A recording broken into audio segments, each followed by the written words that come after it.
তার প্রতিবাদ জানানোর জন্য আমরা এখানে উপস্থিত হয়েছি। ভারত সরকারকে স্পষ্টভাবে বলে দিতে চাই, বাংলাদেশের উপরে, বাংলাদেশের পতাকার উপরে, বাংলাদেশের হাই কমিশনে হামলা করে কালো সবল দেওয়ার চেষ্টা করবেন না। কেউ যদি কোন সবল দেওয়ার চেষ্টা করে তাদের 20 দাঁত ফুফড়িয়ে ফেলা হবে ইনশাআল্লাহ। বাংলার দিকে কালো হাত উঠিয়ে কেউ যদি কোন আগ্রাসন করার চেষ্টা করে তাদের কালো হাত ভেঙে গুড়িয়ে দেওয়া হবে ইনশাআল্লাহ।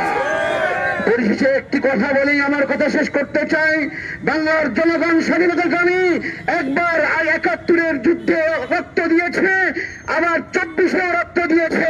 বাংলার জনগণ দরকার হলে আবারও যুদ্ধ করবে, কিন্তু বাংলার স্বাধীনতার সার্বভৌমত্বের উপরে কেউ আঘাত আনলে, ১ ইঞ্চি পরিমাণ আঘাত আনার চেষ্টা করলে আদৌ ছাড় দেওয়া হবে না, হবে না, হবে না। সরকারকে জানিয়ে দিতে চাই, আপনি সঠিক তদন্ত করে তাদেরকে বিচারের আওতায় আনেন। যদি বিচারের আওতায় না আনেন, কোন বাড়াবাড়ি করার চেষ্টা করেন, আপনার 7 সিস্টার থাকবে না, থাকবে না, থাকবে না। কথা বলে আমার সংক্ষিপ্ত কথা শেষ করছি। আসসালামু আলাইকুম রহমতুল্লাহ। সংগ্রামী তাওহীদি জনতা, এ পর্যায়ে আপনাদের সামনে গুরুত্বপূর্ণ বক্তব্য পেশ করবেন বাংলাদেশ খেলাফত মজলিস কুষ্টিয়া জেলা শাখার সংগ্রামী সাধারণ সম্পাদক হযরত হাফেজ মাওলানা আরিফুজ্জামান সাহেব।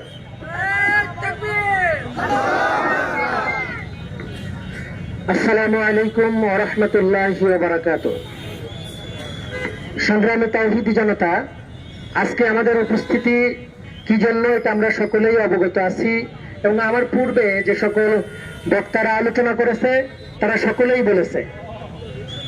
এখন কথা হলো, গতকালকে যে আমাদের হাই কমিশনে হামলা হয়েছে, আপনারা খেয়াল করে দেখেছেন যে হামলার সময় ওখানে যে দায়িত্বরত কর্মকর্তা, প্রশাসনিক কর্মকর্তা যারা ছিল তারা একেবারে নিশ্চুপ ছিল।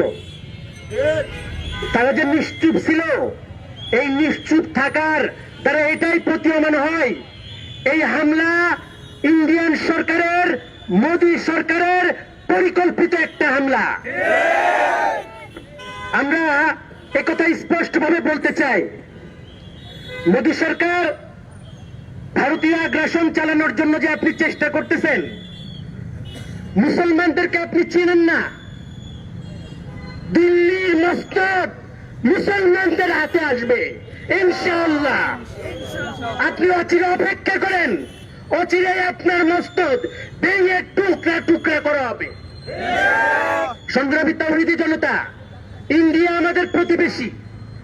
প্রতিবেশী যখন প্রতিবেশীর মতো ব্যবহার করবে, আমরাও তাদের দিকে বন্ধুত্বের হাত বাড়াবো। কিন্তু প্রতিবেশী যখন প্রভুত্বের হাত বাড়াতে যাবে, ওই হাত আমরা ভেঙে দিব। আমি সাবধান করে দিতে চাই, বাংলার জনগণকে আপনারা চিনেন না, বাংলার মুসলমানদেরকে আপনারা চিনেন না। আমরা মৃত্যুকে ভয় পাই না। মৃত্যুকে আপনারা মদকে যেরকম ভাবে পছন্দ করেন, মৃত্যুকে আমরা তার থেকে বেশি পছন্দ করি। আপনারা মৃত্যু